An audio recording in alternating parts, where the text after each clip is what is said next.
Hello friends, இன்றைக்கி பார்த்தீங்கன்னா அதிரசம் எப்படி பண்ணுறதுன்னு பார்க்கலாங்க. இது நான் பார்த்தீங்கன்னா நார்மல் சக்கரை அதிரசம் தான் பண்ண போகிறேன். அதுக்கு பார்த்தீங்கன்னா பச்சரிசி எடுத்துருக்கேங்க. பச்சரிசி பார்த்தீங்கன்னா நார்மலாக ஒரு மணி நேரம் ஊற வச்சுட்டு இதை கொஞ்சம் துணியில் போட்டு நம்ம காய வச்சுக்கலாம். ஒரு 10 நிமிஷம் காய்ச்சாலே போதுங்க ஃபேன் காற்றுல. இந்த மாதிரி ஈரப்பதம் இருக்கணும். அப்போவே நம்ம மிஷினில் கொடுத்து அரைச்சிட்டு வந்துடலாம். இதை அரைச்சதை கொஞ்சம் நம்ம ஜலிக்கலாங்க. ஜலிச்சுட்டு பண்ணோம்னா நல்லாயிருக்கும் நம்மளுடைய அதிரசம். அதனால் இந்த ஈரப்பதம் இருக்கும்போதே நம்ம டக்குன்னு இதை ஜலிச்சுட்டு நம்ம இப்போது சர்க்கரை பாகு எடுத்துகிட்டு இந்த மாவை போட்டு நம்ம கிண்டிடலாங்க. ரொம்ப கஷ்டம்னு நினச்ச இந்த அதிரசம் எவ்வளோ ஈஸியாக இருக்குதுன்னு நீங்கள் இந்த வீடியோவிலே பார்க்கலாம்.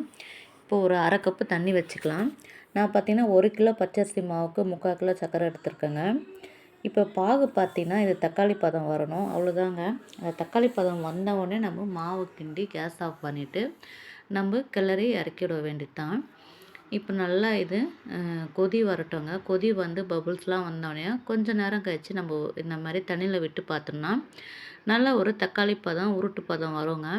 இது தண்ணி கலரும் இந்த பாகு கலரும் ஒரே மாதிரி இருந்தாலும் கொஞ்சம் தெரியல. நல்லா உத்து பார்த்திங்கன்னா தெரியும். நல்லா ஒரு தக்காளி பதம் வந்த உடனே நம்ம கேஸ் ஆஃப் பண்ணிவிட்டு நம்ம ஏலக்காய் சுக்கு எடுத்து வச்சுருக்கோம், அதை கொட்டி இந்த மாவை கொட்டி கிண்டிடலாம். அப்போ நம்மளுக்கு பதம் கரெக்டாக இருக்கும். இப்போ நான் பார்த்தீங்கன்னா ஏலக்காய் சுக்கு போட்டு கேஸ் ஆஃப் பண்ணிட்டேங்க. இப்போ எடுத்து வச்சுருக்க மாவை நம்ம கொஞ்சம் கொஞ்சமாக சேர்த்து நல்லா இதை நல்லா மிக்ஸ் பண்ணிட்டோம்னா நம்மளுடைய சக்கரை அதிரசம் சூப்பராக ரெடி ஆகிடுங்க. இப்போ கேஸ் ஆஃப் பண்ணிட்டு தான் நான் பண்ணுறேன். இப்போ மாவு போட்டு நல்லா மிக்ஸ் பண்ணிடலாம். அந்த சூட்லேயே பார்த்திங்கன்னா நம்ம மாவு போட போட இது பார்த்திங்கன்னா நல்லா மிக்ஸ் ஆகிடும், கட்டிலாம் வராதுங்க. இந்த பதம் இருக்கணுங்க. இப்போ 1 மணி நேரம் கழிச்சு இப்போ பாருங்கள், இந்த பதத்துக்கு நம்மளுக்கு நல்லா வந்திருக்கு. இப்போ ஒரு 2லேருந்து 3 ஸ்பூன் நெய் போட்டு நல்லா மிக்ஸ் பண்ணி நம்ம எடுத்து வச்சுட்டு ஒரு 2 நாள் கழித்து நம்ம அதிரசம் சுட்டோம்னா சூப்பராக வருங்க. நீங்களும் கண்டிப்பாக ட்ரை பண்ணி பாருங்கள்.